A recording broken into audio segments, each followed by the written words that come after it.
that old ginger ale ever? Mm-hmm. You'll have a case of that when we go to TAC. Canada Dry. Now that's who we need to sponsor us. You definitely need a Canada Dry sponsor. I Imagine have how much paid money that'd them save you. so much money over the years. I wonder how much money you've spent in ginger ale. Oh, I bet it's a dastardly amount. I bet it would hurt your feelings. Oh, I know it's in the tens of thousands. It has to be. I know. I know when There's I quit no way smoking, it not. paid for my truck. Oh, yeah, for sure. Like, easily. I actually had money left over. Yeah. It's amazing how much smoking would run you, especially smoking especially darts. when you smoke like we used to smoke. Well, We smoke darts. few. Yeah. But Scatter. luckily, we're both quit now, so that's great. Well, yeah, I just do the vapey thing now. Yeah. It's way cheaper. Oh, I bet you probably get what? How much you pay for a week's worth of? Well, for a month, it's like $40. Oh my god! I spent $40 in 4 days on darts. No, Oh, 2 days. I was 2 gonna days. s- I was gonna say. It was back a day. Anyway, that's some good archery consumer advice right there. Yeah, oh yeah. So Tac, brother, what are you bringing for an arrow? Well, Now that you got I'll be that new running my fancy hunting bow. arrow. Yeah, me too. So I got the same base platform, which is going to be the 5mm Black Eagle Rampage, the original version. You got the new version with the knock collars. Yeah, they're new, updated. Yeah, And it's the same arrow, just it has a knock collar on it with a shorter knock. Yeah. Actually, I'll show it to you right here because we'll put a video version of this out. But you can see this is just a metal collar. Yeah. It slides over the knock. So I don't know. I mean, it adds a bit of weight to the arrow. Not that much, but I don't know what the purpose of them doing that was. Maybe it's to save the back of the arrow from getting smashed. Maybe. Like if Maybe it's more of a 3D design type. Yeah, maybe if you Robin Hood the arrow, maybe it doesn't split the arrow, maybe it deviates the other arrow, and you just lose your knock, which would be great. Yeah, that's all right. Not that I Robin Hood arrows very often, but no, I've done like 2. Yeah, I think that's all I think I've done 1 or 2. Like the first time I was like, yay, wicked, awesome, cool, I Robin Hood an arrow. The second time I was like, shit, that's like $28. Not cool. Not cool. No, it's no good. You learn so real you're quick, running... shoot at all the different dots. Don't keep shooting at the same dot. Exactly. So you're running... So 5mm Rampage. I am going to give some wraps a try. Mm-hmm. I'm going to be using the FlexFletch Pro 2.5s. Mm-hmm. In a 4-flitch. Yep. I'm pretty sure I'm going to be doing the 120 degree set, which is kind of like the wings on the X-Wing from Star Wars. They're not like, so you're not going to make them They're not 90 degrees to each other. They're kind of like the squat a little bit. Yep. Just where I am a shorter draw length shooter, that can give me a little bit better vein clearance when it comes to some longer yardage. Yeah. Because you'd run the arrow like an X-Wing, like the flatter side up, so it gives you more clearance for your scope to roll down. You got it, sir. Good idea. Trying to think ahead, right? Yeah. I hear you. What are you getting out of your scope nowadays? Like if you roll it all the way down, you're getting 110. Well, I'm just about to get the Spot Hog triple stack sighted in. So I did get the extended tapes, so they're good for 120. So I'm hoping to get 110. And then what I think I'm going to do is I think I'm going to run a 20 and a 35 yard pin. Okay. And then the third pin, whatever I max out at, I'm going to then use the third pin to add on to that one. Right. Like to that max distance. Yeah. I think I can roll out to like 125. I think I can get to now. If I can hit 120 all on its own, I won't touch a thing. I don't need to shoot any farther than because I can also then just use second and third pins and just find out where they land. Yeah. Once you roll that one to 120. I mean, that might get you to 150. Like, good, yeah. Dropping some bombs. That's a bomb, yeah. That's a poke, man. Cool. Yeah, 100%. And so the super pointy bullet style 125 grain up front with the half outsert type insert. Yep. Yeah, the outsert. Yeah. That's pretty much it. Just And that's your. What are you weighing in at roughly? it's about 432. Okay. That's pretty standard. It's all within the 432 range. They're all within that 1 grain. So It's a good weight. It makes me happy. Yep. Well, actually, once I get the wrap on there, that's what they're like 6 grains or something, 9 grains. 7 grains I weighed mine at. 7. Mm. Okay, so that'll put me right around 440. 440, which is perfectly happy for me. I got no problems with that. Oh yeah, that's a good weight. Yeah, nothing wrong with that. So I'm going to be running basically the same arrow as you, like you say, just the updated new version because I couldn't get bloodlines anymore. So I went to a Black Eagle Rampage, a 5mm as well. Again, it has the knock collar, so I'm running a 4-fletch Flex Fletch Pro 2.0 as well, all in white. 2.5 or 0.25, or 2.5 Pro 2.5s, yeah.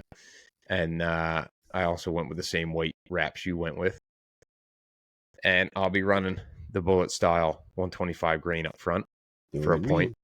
And then I'll be running there, which comes with the arrow. This it's a 50 grain outsert. Yeah. The cool thing about the new outserts from Black Eagle is because they come with the arrows. Yeah. They have threaded in the back, so if you want, like target arrows, you can actually get the tool that goes down your arrow shaft and you can thread in an extra weight if you want. Yeah. My Total Arrow Build with the wraps and the 125 grain point is weighing in at 425. And I'm going to stick with a 425 grain arrow for tack and for hunting this year. I want a little bit of speed for deer this season.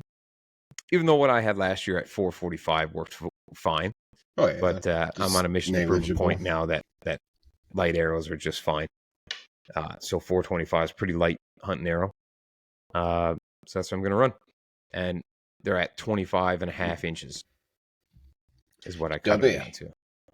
Short. I wanted it sticks out about this much past the rest. So I got about 1/4 inch of carbon, then the outsert, then the point. Yeah. So it's basically just past the front of my riser about that much. Yeah. So when I was in London, I found out how fast my bow shoots. How fast does said bow shoot? 260. 260 feet per second? Yeah.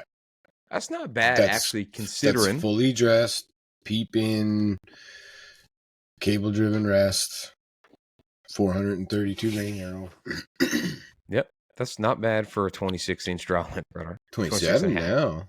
Or 27, you're right. 27 with a bow tech. I'm up into the medium range. I made it. Attaboy. There we go. I'd be curious to see how fast my Levitate's shooting. It's a fast bow when it came out, so I bet it's slower than you think, though. Oh, it's definitely. My guess would be. I'd say you're like 280. I would have said 270 in the low to mid 270s would be my guess. I don't think it's like I think people have a skewed perception on how fast their bow is shooting. Yeah. Oh, very much so. With that, well, actually, with that 425 grain arrow, you might be right. Yeah, I might be up around 280, but I think with my last year's setup, I'm probably in the 270 mark somewhere. Yeah, would be my. Now my I could get up to 270 if I flipped over to performance as well. Yeah, for sure. But I'm gonna say that comfort draw is some nice, dude, and 260 is gonna get it done. Oh yeah. I'm not concerned about any of it. Yeah. Anything inside of 50 yards is smoked. And the likelihood of you having to make a 50-yard shot is so slim. Unless we get moose tags this year. Yeah, 50 yards is my... For hunting, that's my max. I would go out to... And that would be on a bigger animal because it will react slower. On a deer, I'm maxing at 40. Yeah, no, I agree with you.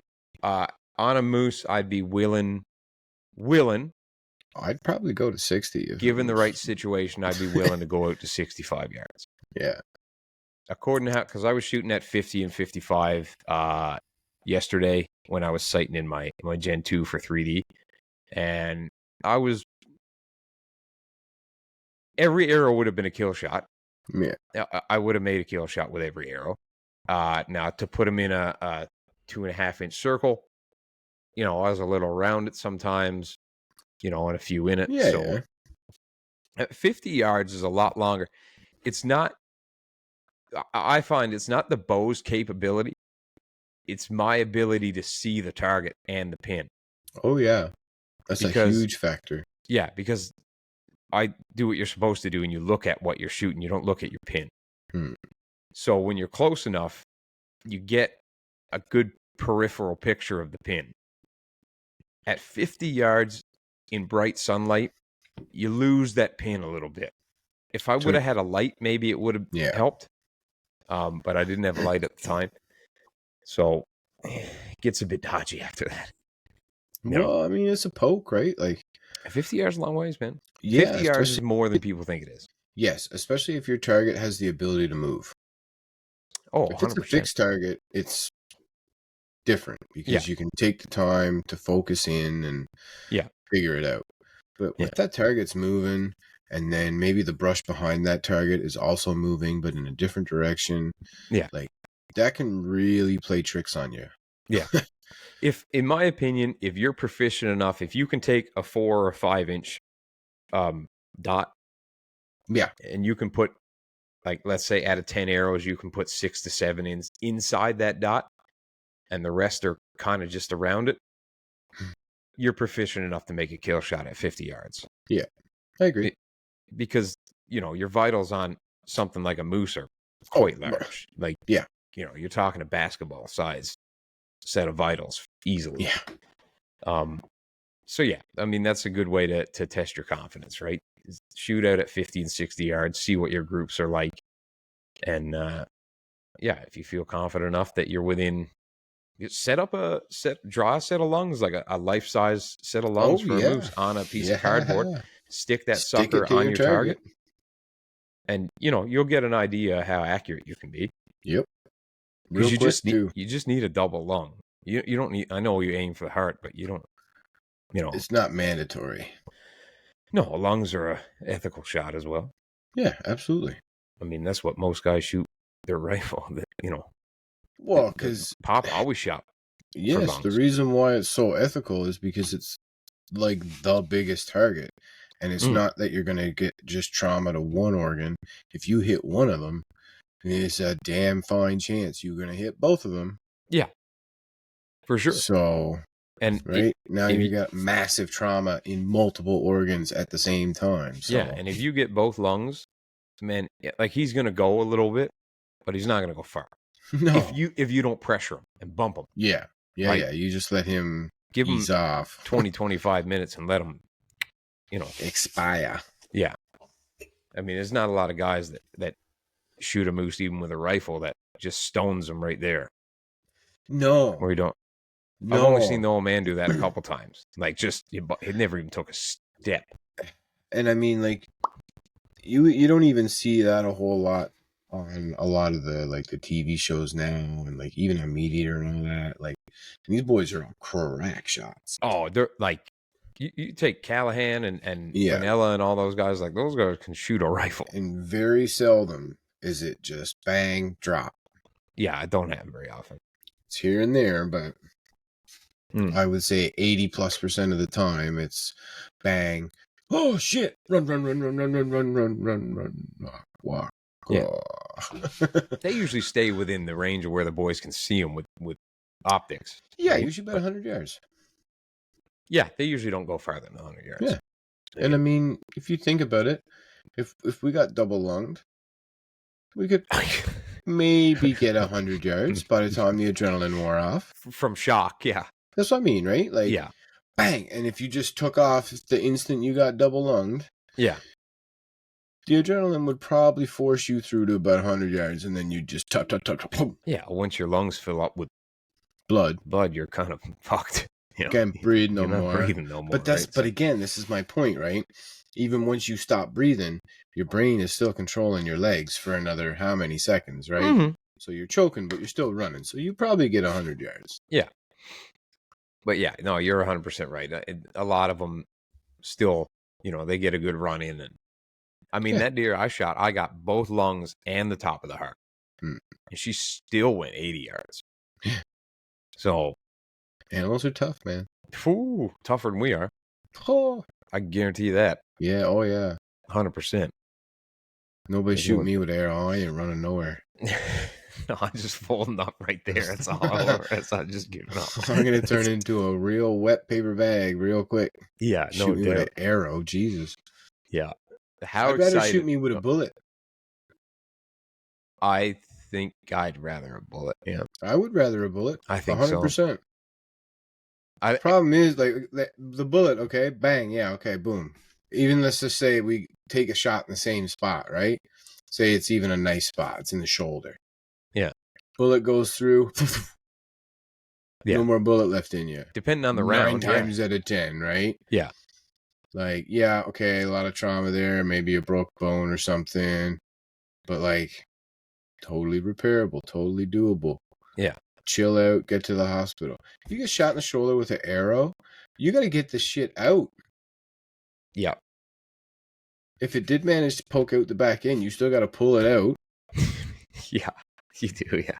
Hope whoever put the fletching on them arrows was a clean fella. Yeah. Well, If that's he the other shot problem. if he's shooting humans with an arrow, he's probably not super clean. No, that's the other problem too, right? Is when you, like, lots of people have been shot and survived. Oh, 50 yeah, Cent got shot 9 times. Yeah. That dude's fine. He's still rapping. Yeah. You know what I mean? Killing it. Yeah. But it's different when you get shot with an arrow, man. That thing sticks in you, then it's like flopping around inside, causing all kinds of turmoil, cutting everything up. Infections and everything else. Yeah, it's not good. How excited are you for 3D season? Pretty pumped. I have probably the most custom bow tech I've seen. When I went into the Archer's Nook in London, shout out to Archer's Nook, you guys are great. He's like, you have brown orbits? I've never even seen the brown ones. I'm like, exactly. That's why I ordered them. Talking about. Yeah. I wasn't sure. So when I ordered mine, remember I was going to get a white riser with black limbs at first, and then I ended up going with an all black Reckoning. And I wasn't sure if I was going to have buyer's remorse for not getting like a fancier colored bow. But now the more I shoot it, the happier I am that I went with an all black, strictly business bow. Yeah. I like the whole blacked out with the red accents. Super cool. I got I don't have one of my 3D arrows here, unfortunately, but I'm shooting the what am I shooting again? The Black Eagle PS23s with 2 black fletches and 1 red. So super cool. Goes with the bow. Looks great. And man, those suckers fly straight. Oh yeah. They're real good. I sighted in arrow, yesterday. All the way up to 50 yards. I didn't bother going past that because all the tournaments, the max yardage is 50 anyway. Yeah. Found my sight tape, matched up perfectly, 20, 30, 40, 50. So that tells me that it's probably going to be on point for 60. And those 5 distances are more important than anything past that for 3D anyway, because you won't shoot past that anyway. Not within the tournament. Maybe if there's like a little special side course or something like that, which is fine. But my biggest concern was making sure those were all on point and dial. Those are the ones that count. Yeah, I did a bit of walk back tuning to get left and right corrected a little bit, because as I went back, I did find some drift to the left a bit. So I've corrected that now, and now we're shooting pretty much dead center. Pending the times that I fuck up, but that's okay. That's gonna happen. Never. No. Speaking of 3D season, Royal City Bowmen this weekend has a tournament on Sunday, which is, what's the date? the 19th. So it's a great tournament to hit up. If you're a first time guy, like just getting out to 3D, it's a real good one to hit up. Yeah. So come join us. You can shoot with me. You won't be able to shoot with Gary because he won't be there. No, because he lives in Ottawa and he was just here this weekend, and another trip down here would basically drive him insane. Yeah, a lot of driving. He's well, I got to come back down in like 2 weeks anyway. Well, that's what I mean, right? So his mental load for driving all the way down Only here from goes so Ottawa far. is tapped out. And then I got to come back in June for the Shooter's Choice shoot. Yes, you do have to come back. And then in July, there's Porcupine Hollow, but that's up here. Haha, you got to drive. So we're coming to you. And maybe Bowfest. We'll see about that. Well, we're hoping. We got to talk to some people about that, actually. That'd be cool. It would be cool.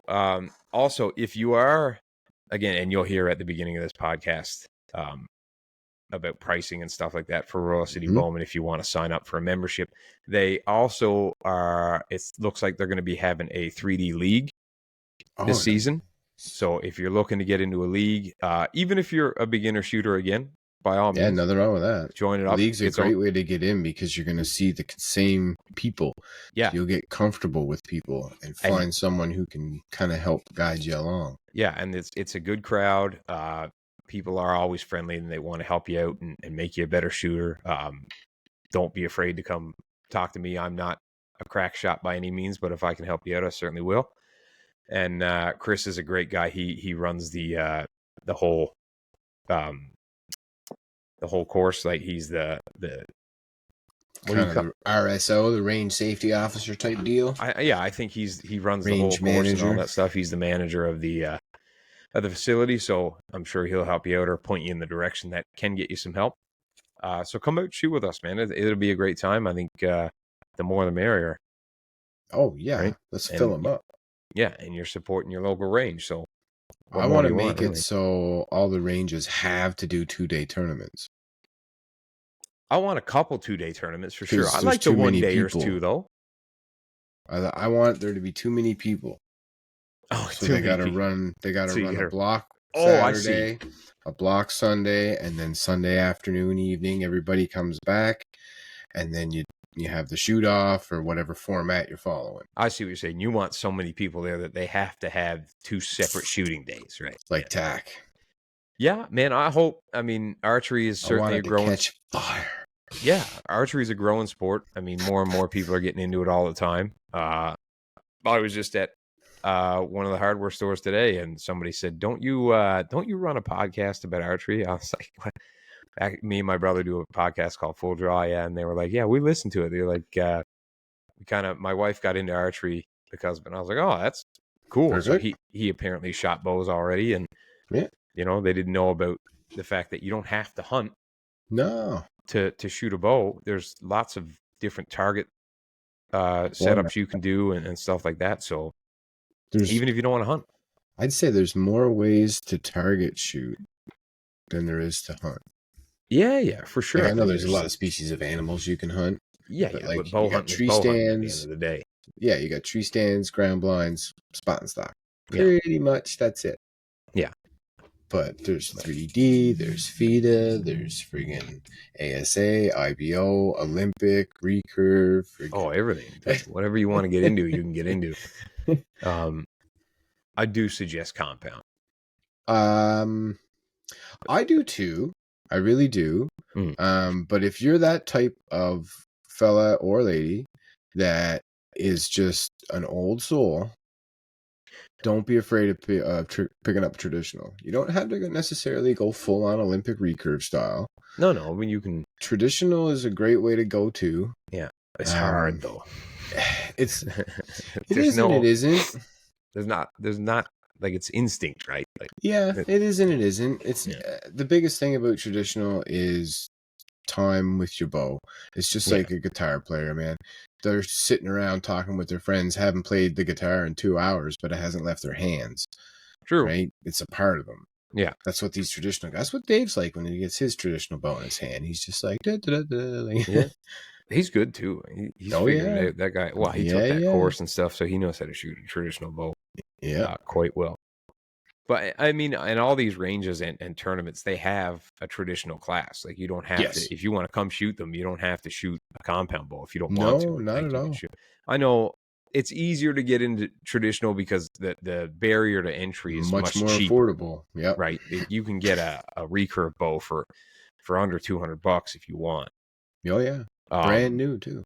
When it comes to compound bows, I mean, you're hard pressed to get in under $600 unless you're buying used. For a ready to shoot thing. Yeah, if you buy used, you can definitely squeeze in away under some good deals. Yeah, yeah. But if you want a new bow, I mean, even the diamonds and you're still $5.99. You're still $5.99 and up, and I suggest.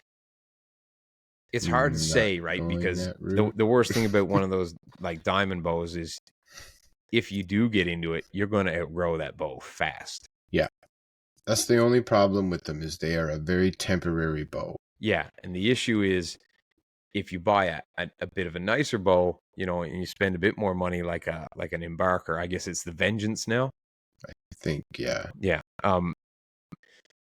If you don't get into it, you put a lot of money into something that you end up not doing. Luckily, a bow like that, the resale is pretty easy. Like guys will buy that bow pretty quick. It won't be on the classifieds very long. So no, the used market is strong. Yeah, it is for sure. So I mean, you know, it's really up to you. But compound is a bit. Once you understand how to shoot a compound, aiming becomes a little easier. Yeah. Than a recurve, right? And I'm gonna say, like, the best thing I've found about the whole thing, like the going out to the events and stuff, is throughout these events, we have now accumulated a group of buddies that all in different ways are all really good archers. Oh my God, yeah. And we've come across some real good fellas too, like good people, ladies too. Yeah, 100%. But like, that's probably my favorite part about it. Oh man, I love meeting people and like that really love it and stuff like that. Yeah. Like, you know, I mean, you take like Peyton's a great shot. Like he's a killer archer. Technical. Very like he's into the super technical side of things. Yeah. If you want to pick a guy's brain, that's the guy's brain to pick. Then you got Josh. Josh is good because Josh shoots his bow a lot. Yeah, a lot. Yeah. Dave is just boy shoots. a naturally good archer. Like that guy he can shoot a bow. Yeah. Especially on the traditional side. He's still a good compound shooter, don't get me wrong. Oh. But on the traditional side, he seems more at home, more natural. Yeah. But there's nothing wrong. That boy can shoot a compound too. Oh yeah. And Matt, he's real good. That dude shoots unknown, man, and he does well. Yeah, I'm not even. His ability to judge distance is quite good. I'm not even trying none of that. I mean, I might one day if I get good enough to the point where it's not that I don't feel like I lack the talent to shoot it. I don't feel like I had the ability to judge the distance correctly. I don't have the time to practice ranging that much. And that's what it comes down to. It comes down to everything you look at, you got to range. Yes, and you have to stop the rangefinder, basically go out to your range, guess the distance, shoot the distance, then range it to see how far off you were. Yeah. And then you will eventually build the muscle memory in your brain to know that looks like, you know, that's 20 yards there, or that's 44 yards. Yeah. And that's the problem. It's like I can judge roughly 30 yards, 40 yards, 50 yards. Roughly when you're taking points. But that's what I mean. The problem is when you're trying to put it in a circle this big, which is, you know, a 2.5 inch circle, you can't say, oh, that looks like 50 yards and it be 45. Yeah. Because 5 yards is, you ain't getting in that circle. No, sir. Forget it. You might be getting a 5. Yeah. So you have to be, like, your guesses need to be within a yard or 2. 2, maybe 3 yards at most. Most. Is all you can be off. Yeah. And then you don't want to be off by too much, because then you're missing target totally, probably soaring right up on over top. Well, that's what I mean. If you guess, like, let's say if you've got a deer target, right, which are not that thick this way. No, they're long, but they're and not you go that thick. 3 yards short. If you guess, you're like, okay, I think that's 43 yards, and it's Shoot 'em 50 in the knee. yards. You're going to shoot under it. You know what I mean? No good. No points for the knee. No. Oh no, you get 5 points for the knee, don't you? Yeah. You use 5 points anywhere on the body. Yeah, that's right. Yeah. And then the insert is 8, then 10. I would 12. almost rather a 0. Then a 5? Not quite, but almost. Almost rather a 0. Yeah. Almost. I'm real excited to shoot this weekend. First tournament of the year. Yeah, no, that should be good. I was hoping that I could do it, but to go like 3 out of 4 weekends. Whew. It's a long beat, man. Well, it's also a lot of fuel, which ain't cheap. That's the biggest problem. You wouldn't even mind really. The drive doesn't really matter that much. It's I can handle the road I time. get you the hotel room, and then you're comfy. You got your own spot. It's not like you're sleeping on an air mattress or anything. 3 weekends at a Ford. That's That's $300 a weekend, pretty much. If you had an endless supply of money, what odds? Well, it'd be different. Yeah, I'd have condo down there. Yeah, yeah. Good point. Yeah. That's a good point. Just you could fly take my the train. helicopter, land on the pad. Fuck What's the train. I take my helicopter. No, I mean this. How much is the train? That's a good point. I think it's like round trip is not too much cheaper. It is a little bit cheaper, but it's not. Oh, I thought it would be. If it were like $100 round trip, I mean, then you could kind of. Oh well, that'd be like I'd just pick you up and. Yeah, that'd be a lot simpler. You'd be laughing, right? I mean, you should think about it for a tournament this summer. Yeah. You know, but it's just as long of a trip. It's actually a little bit longer time-wise. Yeah, but you could sleep. Well, you know what I mean? Too busy looking at the scenery. The scenery. Yeah, until you get to Toronto, and then you can sleep the rest of the way. Because nobody needs to see that anyway. because then I got to get off at Union and get onto a different train. Oh, you do? Yeah, don't you? Yeah. Yeah, you'd have to get on the GO train to get to Guelph. Yeah. Good point. Union's not bad, but it's kind of a pain in the ass. Yeah. Pretty cool building, though. Oh, for sure. Absolutely. We'll be down again. We're going to do another Blue Jays game this summer. All right. Oh, yeah. Sweet. Do one Jays game a year, I think. Yeah. It's a good spot, right? We usually get right on the third baseline there. And yeah. It's fun, man. Yeah, man. Yeah, so TAC should be an interesting event as well. We're pumped about that. I know we've talked about it already, so. I know, but I've been sitting there going over, like, in my head, like, okay, this is what I need to bring. Yeah. But what am I bringing on the mountain? I'm not bringing much. Me neither. Nope. I'm hip quiver, bottle of water. I'm bringing more now. I'm going to bring me a little cruiser skate pack. Oh, yeah? I don't even think I'm going to backpack it. I'm going to put a little pouch on, put some snacks in there. I'm going to throw a bottle of water in. Snackaroo. Yeah, and then you got to have a snack. Yeah. But there's water stations on the mountain, right? Yeah, and like it's not as far distance-wise as everybody thinks. No. Right? Because we're only doing each course, we're only actually managed to get lined up for one course per day. Yeah. So, if anything, it's going to be like a 3-hour walk. Yeah, which I can do. Not a big deal. No. Yeah, and I watched all these videos, and he's like, I don't know why all these guys wear these big ass Kafaru packs. Like, bring tons of shit with them. You're only going to shoot a course, man. Like, yeah, you don't need a fucking a 4-day hike pack. You shouldn't. You know. So you shouldn't need one. I mean, unless you have some need for like extra water, or if you're going to be the guy who carries all the extra stuff and then the next day you switch out the pack or something. Yeah. Cool. I get that. And I'm sure they're going to have like a little map or something like that they give you or whatever. That probably shows you like hydration stations and stuff like that. And if there's enough close together, I might not even bring a bottle of water. Yeah. I think we get a t-shirt too. You do get a t-shirt. Yeah. Yeah. So. Yeah, I think I'm going to go as light as possible because the lighter the better, man, in my opinion.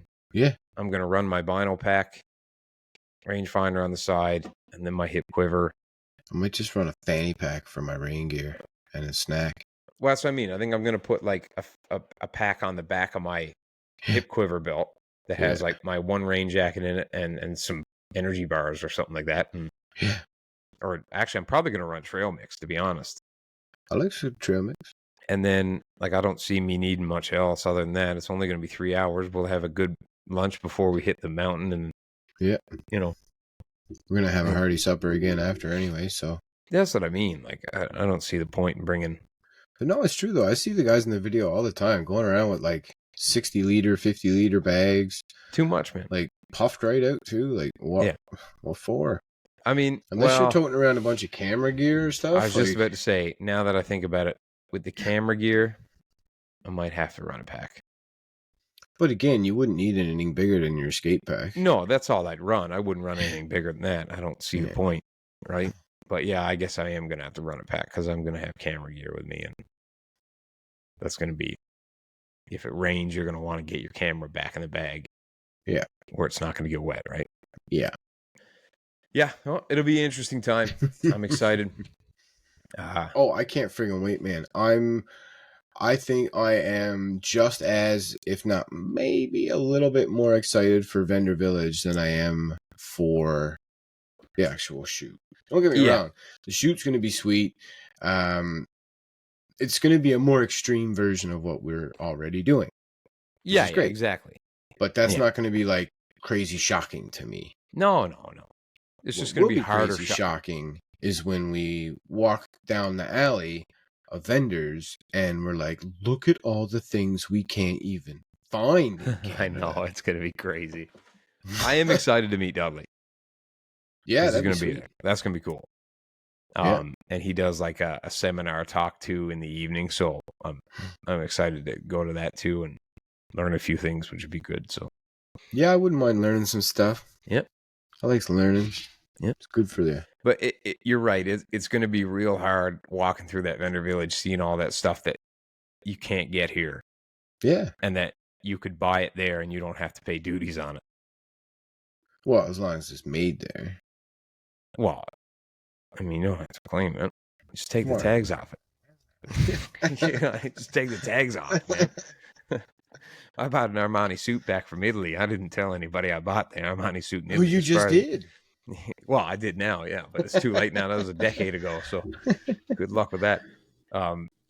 Yeah, no, it'll be interesting. Like I said, I'm going to bring a little bit of cash just in case I do see something I really, really want.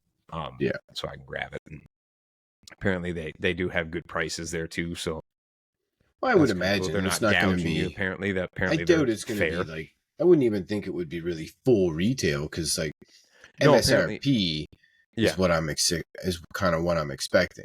Yeah, it's apparently like very reasonable. It's not like when you go in an F1 race where it's like if you go to the Ferrari booth and you're like, "Hey, can I have that Ferrari T-shirt?" And they're like, "Yeah, $187." You're like, "What?"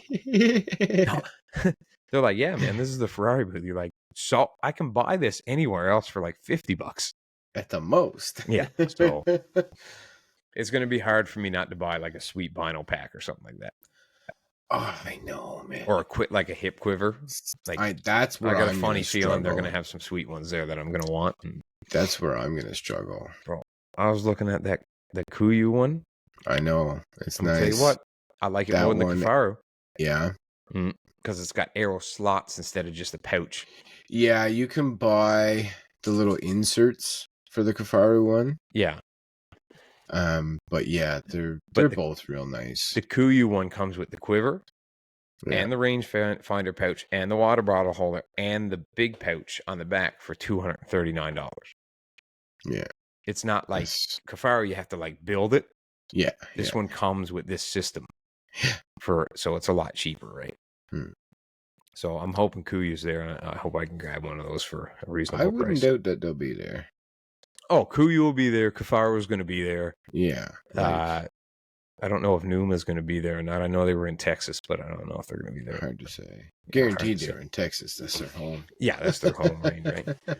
A big shout out to Flex Fletch too. Thank you very much for sending us all that gear. They're a great sponsor of the podcast, and we're very happy to be partnered with those guys. They're awesome. They make some great gear. We've been shooting their veins now since what, 2-3 years now. 2 years for sure. Yeah, 2 years for sure. And they perform great for us. They steer well. They don't make much noise. And no, that's my biggest thing. Well, Boy.